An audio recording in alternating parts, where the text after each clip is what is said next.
طلاقوں کی بڑی وجہ یہ ہے کہ سوشل میڈیا نے اتنا انفلوئنس کیا ہوا ہے کہ ہر انسان اپنی شادی گرینڈ چاہتا ہے، ہر انسان اکیلا رہنا چاہتا ہے، ہر انسان جو ہے نا وہ ایک الگ ہی دھن میں جا رہا ہے۔ آج کل کا جو دور ہے وہ دور انسپائر نہیں ہوتا، وہ دور سیدھا اپنا کمپٹیشن کرتا ہے۔ آپ کا کمپٹیشن ورسز رجب بٹ چل رہا ہے کہ رجب بٹ نے اپنی شادی پہ اتنے پیسے اڑائے تھے، ہم نے اپنی شادی ویسے کرنی ہے۔ جب آپ سوشل میڈیا پہ ان ایکسپیکٹڈ چیزیں دیکھتے ہو نا، تب آپ اس کو اپنی ریالٹی میں میچ کرنے کی کوشش کرتے ہو۔ ایک لڑکی جس کے پاس فون ہے، ایک لڑکا جس کے پاس فون ہے، وہ دیکھتا ہے کہ یار اچھا سوشل میڈیا پہ اس طرح بھی اظہار محبت کیا جاتا ہے، اس طرح بھی چیزیں بیان کی جاتی، یہ طریقہ بھی ہوتا ہے۔ 90% سے بھی زیادہ سوشل میڈیا فیک ہے۔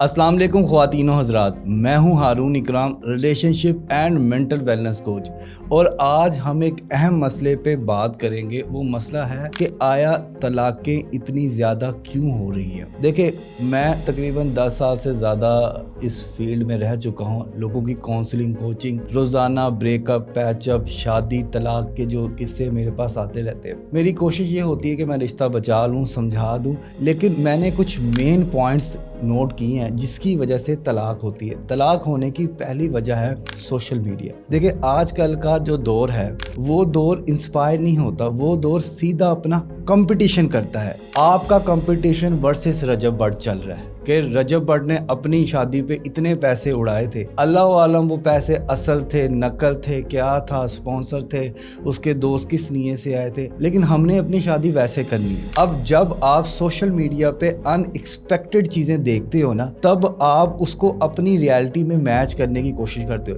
ایک لڑکی جس کے پاس فون ہے، ایک لڑکا جس کے پاس فون ہے، وہ دیکھتا ہے کہ یار اچھا سوشل میڈیا پہ اس طرح بھی اظہار محبت کیا جاتا ہے، اس طرح بھی چیزیں بیان کی جاتی، یہ طریقہ بھی ہوتا ہے۔ اب ہوتا یہ ہے کہ اس سے آپ کے ذہن میں ایک لیول بیٹھ جاتا ہے کہ یار یہ لیول کرنا ہے۔ یقین مانے 90% سے بھی زیادہ سوشل میڈیا فیک ہے۔ جو بندہ بات کر رہا ہوتا ہے وہ خود اس بات پہ عمل نہیں کر رہا ہوتا ہے، اور یہ جتنے بھی سوشل میڈیا سٹارز ہیں، جتنے بھی لوگ آپ دیکھتے ہیں، یا تو انہوں نے چیزیں مانگی ہوتی ہے، یقین مانے آدھی سے زیادہ چیزیں انہوں نے مانگی ہوتی ہے، یا ان کو سپانسر ہوتی ہے۔ ان کا اپنا کچھ نہیں ہوتا۔ دوسرے کے گال کو ریڈ دیکھتے ہم نے اپنا گال چپیڑے مار کے ریڈ کر دیا۔ تو جب تک آپ سوشل میڈیا میں پھنسے رہے گے، آپ چیزیں دیکھیں گے نہیں یہ چیز ایسی ہے، میری انٹری ایسی ہونی چاہیے، میرے گھر والے ایسے ہونے چاہیے۔ دیکھیں، یہ حقیقت نہیں ہے۔ آپ کو بھی پتا ہے کہ اگر کوئی چیز بہت زیادہ اچھی ہو جائے، بہت زیادہ ایک طرح سے ہو جائے، تو وہ بھی غلط ہے۔ دیکھیں، چیزیں اپ اینڈ ڈاؤن ہوتی ہیں، اوپر اور نیچے ہوتی ہے۔ غلطی ہم یہاں پہ یہ کرتے ہیں کہ ہم چاہتے ہیں کہ ساری کی ساری باتیں ہماری مانی جائے، اور جس طرح کا بھی سوشل میڈیا پہ چیزیں بیان کی جاتی ہے، شادی میں، شادی کے بعد میں، یا آگے والے معاملات، وہاں پہ ہم جو ہے نا وہ چیزیں اس کو دیکھ نہیں پاتے، ابزارو نہیں کر پاتے، اور ہمیں لگتا ہے یار ہم نے تو کسی اور طرح کی چیزیں دیکھی تھی۔ اب وہ اس طرح کی چیزیں نہیں ہو رہی، کیونکہ اصل زندگی میں ویسا نہیں ہوتا جیسا ہم نے کتابوں میں، کہانیوں میں، ریلز پہ دیکھا ہوتا ہے۔ یقین مانے طلاقوں کی بڑی وجہ یہ ہے کہ سوشل میڈیا نے اتنا انفلوئنس کیا ہوا ہے کہ ہر انسان اپنی شادی گرینڈ چاہتا ہے، ہر انسان اکیلا رہنا چاہتا ہے، ہر انسان جو ہے نا وہ ایک الگ ہی دھن میں جا رہا ہے۔ آپ کا موڈ سیڈ ہے، آپ ریل سکرول کریں، ٹک ٹاک دیکھیں، آپ کو ویسے ہی ملنا شروع ہو جائے گی۔ آپ کا بریک اپ ہو گیا، ویسا کنٹینٹ موجود ہے۔ دیکھیں، انہوں نے اپنی دکانیں کھولی ہوئی ہے، انہوں نے اپنی دکانیں ہی چمکانی ہے، آپ اپنا دماغ کب چمکاؤ گے؟ ڈائیورس ہونے کی بڑی وجہ ہے بیڈ پیرنٹنگ۔ جی ہاں، بری تربیت، بری پرورش۔ اب آپ کہیں گے سر والدین کیسے برا کر سکتا ہے؟ یقین مانیں اب کے دور کا سب سے بڑا مسئلہ والدین ہی ہے، کیونکہ والدین اب کے دور میں یا تو بہت زیادہ سخت ہے۔ میرے پاس اب یقین مانیں اتنے کیس آتے ہیں، میں پوچھتا ہوں کہ پہلے کیا آپ کے والدین نے چھان بین نہیں کی تھی؟ ہاں جی سر جی کی تھی، انہوں نے بتایا تھا، بڑی جلدی شادی کر دی، دیکھا ہی نہیں، مجھے صرف توڑنے کی کوئی انکوائری نہیں کی، رشتہ خراب ہو گیا۔ پتہ یہ چلا وہ بندہ یا تو نامرد تھا، یا تو बहुत ज़्यादा मारता पीटता था, या उसकी शादी थी या उसका अफेयर था, ख़त्म। दूसरी साइड पे वालिदैन इतना अपने बच्चे को पैम्पर करते, इतना पैम्पर करते कि हाय मेरे बच्चे को सुबह उठ के नाश्ता बनाना पड़ेगा, हाय मेरे बच्चे को ये करना पड़ेगा। कहने का मकसद ये है कि ये दोनों तरह के वालिदैन के बच्चों की तलाक ज़रूर हो जाती है। देखें, पहले वाले में ये होता है कि आपने इंक्वायरी नहीं की होती, आपने अपना फ़र्ज़ अदा नहीं किया होता। दूसरे में आपने ये गलती की होती कि आपने अपने बच्चे को हालातों वाक़यात के मुताबिक स्ट्रॉन्ग नहीं बनाया होता। आपने बच्चे की हर बात मानी होती। बच्चे ने कहा पापा ये सूट, आपने कहना जी ये सूट, पापा ये गाड़ी, आपने कहा जी ये गाड़ी। ऐसा नहीं होना चाहिए। देखिए, होता ये है कि आप अपने बच्चों का ना एक डिमांड सेट बना देते हो। बच्चों को लगता ही ऐसे कि यार पापा अगर मुझसे प्यार करते हैं तो पापा मेरी हर बात मानेंगे और पापा मुझे हर वो चीज़ ला के देंगे जिस पे मैं उंगली रखूंगी। आप मुझे बताएं, शादी के बाद कितनी ख़वातीन हैं जिन्होंने अपने शौहर को कहा हो और उनकी चीज़ आ गई हो? ऐसा नहीं होता। ये गलत रियलिटी है जो आप अपने बच्चों के जहन में पुट करते हैं। आज के दौर में ख़वातीन को अगर काम करने का कह दिया जाए वो तो डर जाती हैं। मैं गुलामी करूंगी, मैं पाबंदी करूंगी, मैं लुट जाऊंगी, मैं बर्बाद हो जाऊंगी, मुझसे ओ भाई बंदा ये पूछे आपकी माएँ, आपकी दादियाँ, और उनके पास इस चीज़ का भी जवाब मौजूद होता है कि हमने अपने माओ वाली ज़िंदगी नहीं जीनी, हमने अपनी दादी वाली ज़िंदगी नहीं जीनी। बंदा पूछे अगर तुम्हारी दादी, तुम्हारी नानी, तुम्हारी माँ उस तरह की ज़िंदगी ना जीते तो आज आप ये बाई प्रोडक्ट कहाँ से बन के आते? आप में जो शराफत झलक रही है, आप में जो खूबसूरती झलक रही है, आप में जो एक सुकून है, आपकी जो शख्सियत है, वो आपके वालिदैन की तो मरहून मिन्नत है ना। तो कहने का मकसद ये है कि वालिदैन बहुत ज़्यादा अपने बच्चों की ज़िंदगी में इंटरफेयर कर रहे हैं। हर छोटी से छोटी बात उनको जाननी है। पिछले दिनों मेरे पास एक क्लाइंट आई, कहती सर मैं अपने घर वालों को नहीं बता सकती, मैं इसलिए आपके पास आती। मैं कहा क्यों? कहती सर मैं घर वालों को बताऊंगी तो घर वाले सिर्फ एक बात कहेंगे, तलाक ले लो, छोड़ दो, आ जाओ। कहती सर मैं तलाक लेकर आऊं यहाँ पे बैठ के मेरी माँ मुझे जुतियां मारे, मेरी बहन मुझे जुतियां मारे, मेरा भाई मुझे जुतियां मारे, मेरी भाभी मुझे जुतियां मार के निकल जाओ यार, तुम क्यों आ रहे हो? फिर कहती सर पंखा भी चलता है ना तो उसका बिजली का बिल एसी से ज्यादा आता है। फिर लोग कहते हैं जा बीबी अपने बच्चे संभाल। ये लोग तलाक तो करवा देते हैं लेकिन उसके बाद हकूक नहीं देते। तो लिहाजा वालिदैन से मेरी खसूसी एक दरख्वास्त है कि अपने बच्चों को ना तो इतना हार्डशिप दे, ना इतना पैम्पर करें। अगली नस्ल है वो आपकी, उन्होंने नेक्स्ट जनरेशन में जाना है, नेक्स्ट जनरेशन के मसाइल है। अगर आप उन्हें जंग में जाने ही नहीं देंगे, उन्हें उतरने ही नहीं देंगे, उन्हें तत्ती हवा लगने ही नहीं देंगे तो बच्चा डेवलप नहीं होगा। बच्चा डेवलप नहीं होगा तो बच्चा ज़िंदगी में कुछ कर नहीं पाएगा। कब तक आप अपने बच्चों को संभालते रहेंगे, केयर करते रहेंगे? एक टाइम आएगा जब आप भी बूढ़े हो जाएंगे, आप भी मर मिट जाएंगे और यकीन माने वही बच्चे आपकी कब्र पे आके ये कहेंगे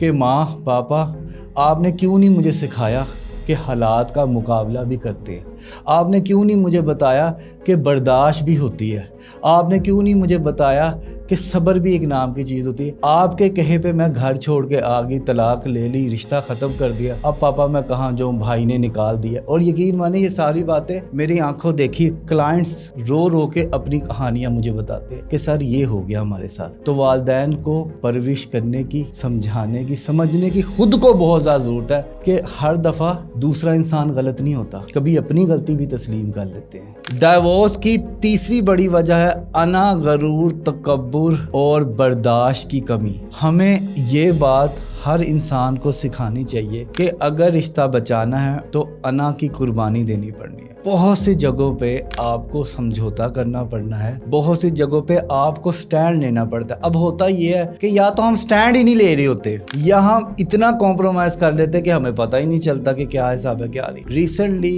एक मेरे पास केस आया, लड़की लड़के को कहती थी कि मैं कब्र की दीवारों तक तेरा साथ दूंगी, 2 महीने में उनकी जो होगी ना वो अलैदगी होगी। वजह ये बनी कि लड़के ने कहा कि तुम वेस्टर्न ड्रेस नहीं पहनोगी, हालांकि लड़के को कोई मसला नहीं था, लड़के ने वैसे मजाक में कहा वेस्टर्न ड्रेस नहीं पहनोगी। उस लड़की ने कहा तुम तो अभी मुझसे पे पाबंदियां लगा रहे हो, मैं तुम्हारी गुलामी नहीं सहन कर सकती, तुमने फलान टाइम पे भी ये बात की थी, फलान टाइम पे मैं नहीं कर सकती, मैं नहीं हो सकती। ये मसला मेरे पास लेकर आए, मैंने सॉर्ट आउट कराया। फिर अगला मसला था जी, लड़का चाहता था औलाद होना और लड़की चाहती थी कि मैं बच्चे प्लान करके करूँ। ये पर्सनल मैटर होता है, लेकिन इन 2-3 बातों की वजह से उनका इतना हुआ कि शादी होने को भी 8 से 9 महीने पड़े होते, उनकी एंगेजमेंट टूट गई। दोनों खानदान वैरी हो गए। गए, उन्होंने एक खानदान ने दूसरे को बुरा भला कहा, दूसरे ने पहले को बुरा भला कहा, अलैदगी होगी। पीछे जब देखा गया कि वजह ये थी कि ना लड़के में बर्दाश्त थी ना लड़की में बर्दाश्त थी। लड़के ने गुस्से में आके अग्रेसिव होके उसके बाप के साथ, लड़की के बाप के साथ बदतमीजी कर दी। अब उसके बाप ने मामला रफा दफा नहीं किया, लड़के ने फिर बहुत माफी मांगी, इवन उसके पांव तक पड़ गया, लेकिन उस लड़की का जो बाप था उसने अपनी अना गरूर तकब्बुर घमंड का एक मसला बना के उसको उसी पॉइंट पर रख के उसे जलील करना शुरू कर दिया। क्योंकि उस लड़की की जब तक डिमांड्स मानी जा रही थी, जिस तरह से वो बोल रही थी, उस तरह से चीजें चल रही थी, तब तक मामला ठीक थे। फिर उसने कहा इसको तो खाना भी नहीं आता, इसको तो चलना भी नहीं आता, इसको तो बाइक चलाने नहीं आती, इसको तो गाड़ी चलाने नहीं आती, इसको तो कुछ करना नहीं आता, इसका तो हाथ भी टेढ़ा है, इसका तो मुंह भी टेढ़ा है, इसकी तो टांग भी खराब है, इसके तो बाल भी नहीं है। देखें, अब ये वही चीज़ है कि आप क्या चाहते हैं। अगर आप रिश्ता बचाना चाहते हैं तो कुर्बानी है, मोहब्बत कुर्बानी मांगती है, रिश्ते कुर्बानी मांगते हैं। बहुत जगह पे हमें कॉम्प्रोमाइज़, सैक्रिफाइसेस, चीज़ों को समझना पड़ता है, समझाना पड़ता है, चीज़ें बैठ के बात करके मसले का हल होता है। अगर आप अपने जहन में पहले ही ये इमेज बना लेंगे कि मैं कॉम्प्रोमाइज़ नहीं कर सकती, मैं अगले बंदे को इज्जत नहीं दे सकता, मैं पाबंदी बर्दाश्त नहीं कर सकती, मैं गुलामी बर्दाश्त नहीं कर सकती, मैं जो हूँ वो कोई काम नहीं कर सकती, लोग ना इस्लाम का सहारा लेते हैं। एक खातून कहती सर इस्लाम में मुझे बताए कहाँ पे है कि औरत मर्द के अलावा, अपने शोहर के अलावा उसके घर वालों का काम करे। मैं कहा ठीक है, मुझे ये बताओ इस्लाम में कहाँ पे है कि तुम 2.5 से 3 लाख का लहंगा पहनो जो कि सिर्फ 3 घंटे का है, 80,000 से लेके 60,000 का मेकअप करो जिसकी उम्र सिर्फ 3 घंटे है। इस्लाम में ये कहाँ पे है। देखे, होता ये है कि हम लोग एक मुनाफिक कौम हो चुके हैं, हमें सिर्फ अपने मतलब का इस्लाम समझ आता है। हम लोगों का इस्लाम भी वही है जो हम पे लागू हो रहा है। अब वो लड़ाई झगड़े में आर्गुमेंट चल रहे हैं, एक साइड पे एक बंदा कहता है कि इस्लाम ये नहीं, दूसरे साइड पे कहता है इस्लाम। देखिए, इस्लाम को हमने ना टूल बना लिया हुआ है। क्यों बना लिया जी? हमें लगता है कि यार इस्लाम का रेफरेंस दे देंगे, अगला बंदा बोल नहीं पाएगा। लेकिन मेरी बात सुने, अगर हम लोग इस्लाम मानते हैं, अगर हम इस्लाम को मानते हैं, अगर हम इस्लाम की मानते हैं, तो इस्लाम में तो ये सारा दिखावा है नहीं, मेहंदी नहीं है, बारात के लिए फोटो शूट नहीं है। आजकल फोटो शूट पे इतनी लड़ाइयाँ होती है कि फोटो शूट होना जी, फोटो शूट होना है। और वो फोटो शूट की औकात सिर्फ और सिर्फ इतनी है कि एक दफा होने के बाद उस एल्बम ने जो है ना वो कबर्ड की जीनत बनना होता है। और यकीन माने, इतने लोग मैंने देखे हैं हैवी शादी कर लेते हैं, 4 साल 5 साल 10 साल कर्जों में गुजर जाते हैं, और फिर उसी बीवी को, उसी शोहर को गंदी गंदी गालियां देते रहते हैं कि यार तेरी वजह से ये हुआ, तेरी वजह से ये हुआ। ओ भाई, अपना एक फंक्शन ठीक करने के लिए, यार ये कहाँ की इंसानियत है कि 2-2.5 लाख रुपए का लहंगा जो सिर्फ 3 घंटे पहनना है, उसके बाद जिंदगी में वो कभी भी पहना नहीं जाना। 80,000 40,000 का मेकअप, ये मैं अभी कम रेट बता रहा हूँ, मुझे इस चीज का पता नहीं, मैं वही बात बता रहा हूँ जो मेरे क्लाइंट्स ने मुझे बताई है। फिर लड़की वालों की डिमांड्स है, हमें ये चीजें चाहिए, नौकरानी चाहिए, हमें जो है लड़की सिर्फ अपने शोहर का करेगी, वो भी जब उसका दिल आएगा करेगी, वरना नहीं करेगी। लड़कों वालों की डिमांड है जी कि मुझे गाड़ी चाहिए, मुझे जो सोना चाहिए, मुझे इतने पैसे चाहिए। ये इस्लाम नहीं है। इस्लाम सिर्फ और सिर्फ टूल हमने बना लिया है अपना मुफाद, अपनी चीज, अपने तरीके से चीजों को मैनिपुलेट करने के लिए, कि अगर हम इस्लाम की बात कर लेंगे तो फिर समझो मसला हल है। यकीन माने, मेरे पास खवातीन आके रोती हैं कि सर काश हमने अपने वालिदैन से बात ना की होती, वालिदैन से बात की, वालिदैन ने कहा नहीं ये तो अभी ऐसा कर रहा है, आगे क्या करेगा, अभी ऐसा करेगा, छोड़ दो। माँ बाप मर गए, लड़की घर बैठी है। और फिर लड़के भी गुस्से के तेज होते हैं, लड़के भी जो होते हैं बदतमीजी कर देते हैं, सख्त लहजा इस्तेमाल कर देते हैं, और फिर उनके साथ भी ऐसा हो रहा होता है। तो दोनों पार्टीज को अदम बर्दाश्त, अना गरूर, तकब्बुर की कुर्बानी देने की जरूरत है। ये 3 बातें जो मैंने बताई हैं मुश्किल हैं, लेकिन आपको समझ आ जाएंगी। अगर नहीं आई ना तो कोई बात नहीं, अगले साल फिर ये वीडियो देखिएगा, तब तक आपको समझ आ जाएगी। आपके नजदीक आज के दौर में तलाक की बड़ी वजह क्या है, कमेंट सेक्शन में मुझे बताएं। और अगर आप 1-to-1 ऑनलाइन काउंसलिंग सेशन लेना चाहते हैं तो प्रोफाइल में दिए गए नंबर पे या नीचे दिए गए नंबर पे राब्ता करें, और लाइक कीजिए और सब्सक्राइब कीजिए हमारे चैनल को, और साथ साथ दबाइए बेल के आइकन को, ताकि आपको मिल सके हमारे चैनल की हर न्यू अपडेट।